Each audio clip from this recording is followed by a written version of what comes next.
On an August afternoon, Dr. Moses M. Moses climbed to the top of Chandler Park to research the local flora and to burn ants with his magnifying glass.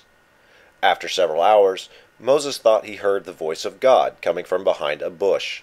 He investigated the bush and learned that the voice was that of a local televangelist who was having trouble relieving himself and was in desperate need of a prune. Enraged, Moses fired lightning bolts from his eyes and set the bush on fire. Later that day, Moses returned to the top of the hill.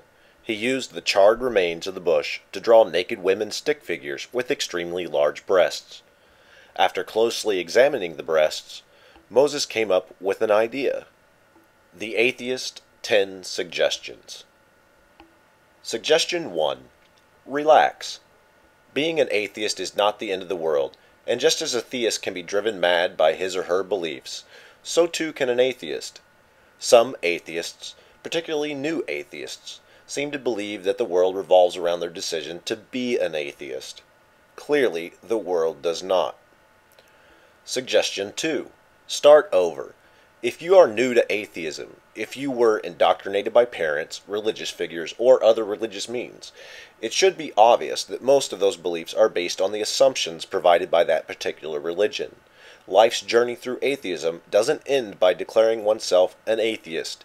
You'll likely find that many of your assumptions are somehow affected by your past experiences, and that they probably need to be modified or scrapped altogether. Suggestion 3. Value your own life. As the idea that there is no God becomes more real to you, it should be obvious that your own life is truly all that you have. You get to choose how you live that life. And knowing the true value of your own life, you have a duty to yourself to ask whether or not you are living your life to the best of your standards and your abilities. Suggestion 4. Value the life of others. Understand that the world may not be where you are, and that you yourself may not be entirely correct.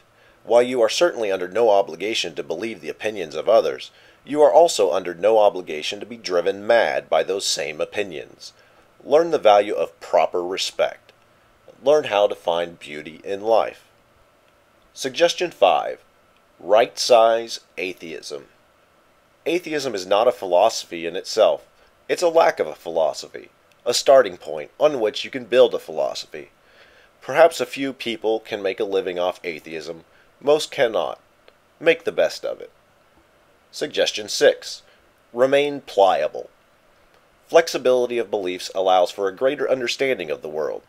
Atheism's primary charge against theism is that theists are unable to reason and learn new things.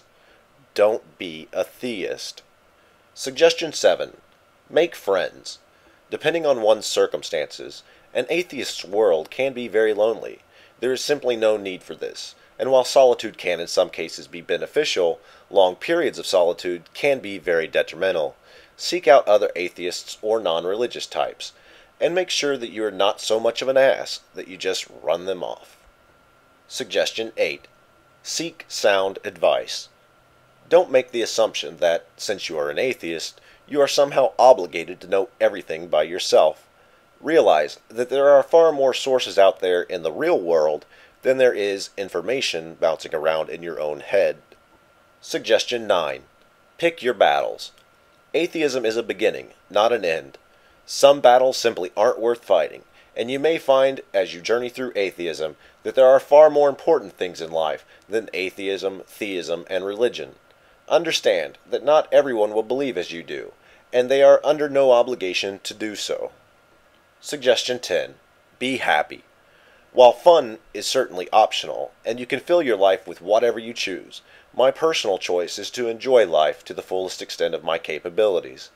It's not something I always do well, but it is something I aim for.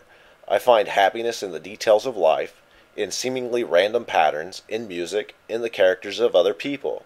I find happiness in meeting new people, interacting with them, and hearing their stories. An atheist can be far more honestly joyful about this life than any theist could ever hope for. That's the path I've chosen. I wish you well, my friends. Thank you.